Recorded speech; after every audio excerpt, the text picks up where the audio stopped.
처음부터 여기를 보냈으면 내 경력 단절이 그렇게 길었을까?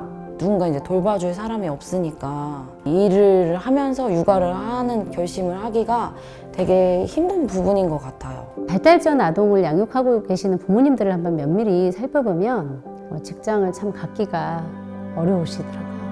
장애 전담 어린이집에 있다는 것조차도 몰랐었어요. 그 전까지. 내 아이가 그럴 거란 생각을 해본 적도 없었기 때문에 100개를 듣는다고 하는 얘기를 들었을 때 깜짝 놀라면서 야, 너무 이건 대단한 사업이다 그런 생각을 했었죠. 고용 위기 지역에 이렇게 국공립을 딱 세워주다 보니 교육에 훨씬 좋은 환경을 제공을 하는데 일조를 한 것 같아요. 보육 환경이 어려운 곳을 찾아서 이 지원 사업을 해주시는 부분에 있으신 거잖아요. 일단 아이를 맡길 수 있는 든든한 곳이 있다. 그게 가장 큰 삶의 변화가 아닐까 싶어요. 만약에 없었다면 생각도 하기 싫으네요. 그 시간을 벗어나는 게 너무 오래 걸렸어서 다시 그 시간으로 돌아가고 싶지 않아요.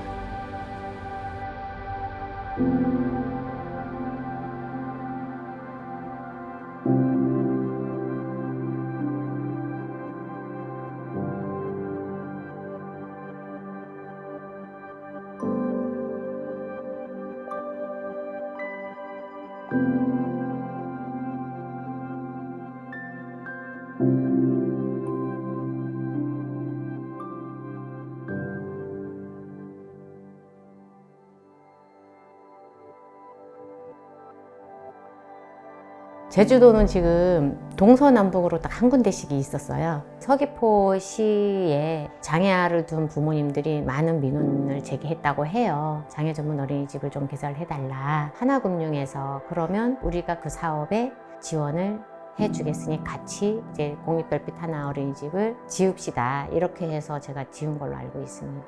장애를 진단을 여길 와서 받았거든요. 어린이집에 와서. 하랑이가 너무 튀는 행동들이나 돌발 행동이 많아서 등원을 하지 말아달라는 이제 그런 연락을 많이 주셨었어요. 전에 어린이집에서는 케어도 힘들고 안전을 위해서라고 말씀을 해주셨지만 되게 상처였거든요. 이제 등원을 시켰을 때도 뭐 9시 반에 등원을 하면 한 10시쯤에 데리러 와주세요. 이렇게 전화가 오니까 거의 저는 전에는 5분 대기죠. 집 앞에 현관에서 못 떠났던 것 같아요. 전문 어린이집에서 해줄 수 있는 부분은 아동 대 교사 비율이 낮기 때문에 집중 보육이 가능을 해요. 5명의 교사가 10명의 아이들을 케어하는 부분. 애들이 빨리 안정감을 좀 찾죠. 또 부모님 또한 이제 그런 안정감을 찾다 보니 시간적 여유가 생기는 거죠. 나도 뭔가를 도전해볼까? 또 그 전에 했던 일을 조금 해볼까? 이런 고민들을 하시고 일선으로 돌아가시는 경우가 좀 있는 편입니다. 그 전에는 뭘 할 엄두가 안 났었어요. 이제는 해도 되겠다 싶었던 게 더 이상 어린이집에서 전화 오는 일이 많이 없었거든요. 저도 이제 아이들이 잘 들어가는 모습 보고 마음 편하게 일하러 갈 수도 있고 이래서 부담은 많이 없었던 것 같아요. 아이들이 오기 전까지 이제 저녁 준비도 하고 아이들이 오면 또 반갑게 맞아줄 수 있는 그런 여유도 생긴 것 같습니다. 보육실 내에서 보면은 바다가 다 보이거든요. 푸른 나무가 다 보이고 그런 입지에 있다 보니 자연의 소중함을 우리가 좀 더 느끼는 것 같아요.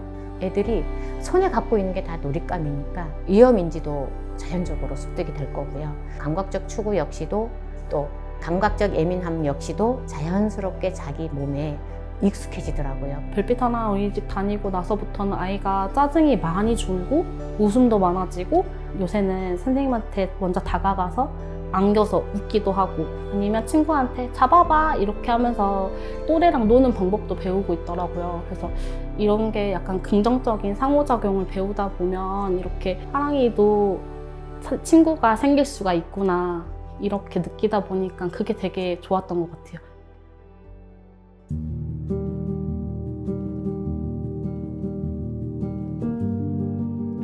미장동이 새로 생긴 아파트들이 쭉 있었는데 거기에 국공립 어린이집이 한 군데밖에 없었거든요. 시군구의 예산만 가지고는 국공립을 하나를 짓는데 쉬운 일은 아니거든요. 하나금융같이 이런 데 발맞춰가지고 이렇게 해주다 보니 저희 같은 경우도 민간 어린이집이 이렇게 국공립화 돼가지고 정원대 현원 비율이 높을 정도로 부모님들이 선호하게 되고 이런 부분들은 많이 큰 도움이 되는 것 같아요. 이사도 겹치고 아이 어린이집 다니던 어린이집에 이제 폐원을 앞두고 있어서 여기가 이제 국공립으로 전환이 되면서 그때부터 오게 되었어요. 주변 논 환경 이런 것도 아이들이 보기 흔치 않은데 논이 벼가 이렇게 익는구나, 벼가 이렇게 베어졌구나, 좀 이렇게 사계절을 아이들이 몸으로 겪을 수 있는 곳인 것 같아요. 어린이집이 위치가 이렇게 되어 있다 보니 큰 길가보다도 안에 들어와 있고 옆에 이제 이런 논이나 밭이나 이런 게 있다 보니까 우렁이 같은 경우도 실질적으로 관찰도 되고 또 이제 하나씩은 채집해가고 하고 교실에서 키워보기도 하고 다른 원에서는 경험하지 못한 저희 어린이집의 큰 장점인 것 같아요.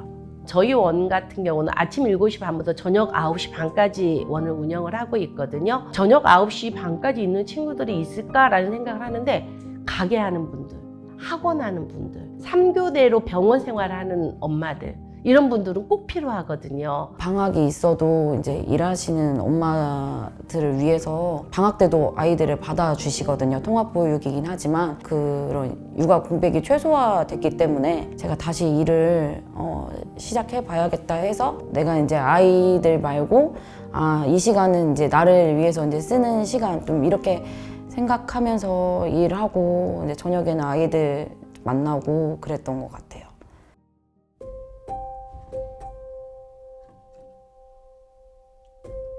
평택이 어떻게 보면 역세권이긴 한데 구시가지 재개발 1순위 지역이라고 하죠. 11년 전에 이쪽으로 부임해 와서 그때 와서 본 게 너무나 낙후된 시설이었어요. 이 어린이집도 어떻게 보면 공공기관이거든요. 근데 공공기관은 가만히 봤더니 한 번 지으면 3, 40년을 쭉 가더라고요. 근데 어린이집도 마찬가지거든요. 집보다도 더 오래 있는 경우가 많거든요, 아이들. 교사라든지 학부모라든지 시설 운영자의 입장에서 많이 반영을 하려고 애쓰셨던 것 같아요. 어린이집을 막상 해보니까 일반적인 건축물하고 굉장히 차이가 컸고요. 어린이들 신체가 작잖아요. 그 어린이들의 휴먼 스케일을 어떻게 이해하고 감안해서 설계를 해야 된다라는 그런 생각들을 많이 하게 돼요. 또 안전에 관한 문제들 이런 것들이 일반 건축물에 비해서 훨씬 제도적으로 까다롭게 만들어져 있어요. 아이들 공간은 좀 밝아야 된다고 생각하거든요. 그 자연체감과 뭔가 그런 다채로운 색감각을 통해 가지고 아이들이 그 명랑성을 좀 더 이렇게 활기 있게 누릴 수 있도록 어린이집 공간은 특히 그래야 하는 공간이라는 생각을 하거든요. 아주 손쉽게 외부 공간으로 나가서 넘어져 보기도 하고 애들하고 교류하면서 뛰어놀기도 하고 이런 것들을 적극적으로 권장하는 그런 공간을 설계를 한 것이죠. 올해도 보니까 학계 출산율이 0.72명이다 이렇게 말들이 많더라고요. 그러면 우리 사회에서 이 초저출산 문제를 어떻게 할 것인가에 대한 거는 앞으로도 더 많이 회자가 될 것 같아요. 그런 의미에서 지금 하나금융에서 이렇게 100호 어린이집 건축 프로젝트 한 거는 굉장히 의미가 있고요. 이거를 기반으로 해서 이 돌봄에 대한 문제가 더 많은 지원이 이루어졌으면 좋겠습니다. 전국적으로 지금 지방이 다 소멸돼 가고 있고, 근데 이 소멸의 굉장히 큰 부분은 아이들 보육과 교육 문제도 굉장히 큰 부분이라고 생각을 하거든요. 그거를 하나금융 혼자만 하는 게 아니고 군 단위든 면 단위든 이런 어떤 그 지역 주체들하고 그거를 같이 한다고 했을 때 지금 굉장히 필요로 하는 어떤 중요한 일을 하나금융에서 하는구나 하는 생각을 했습니다.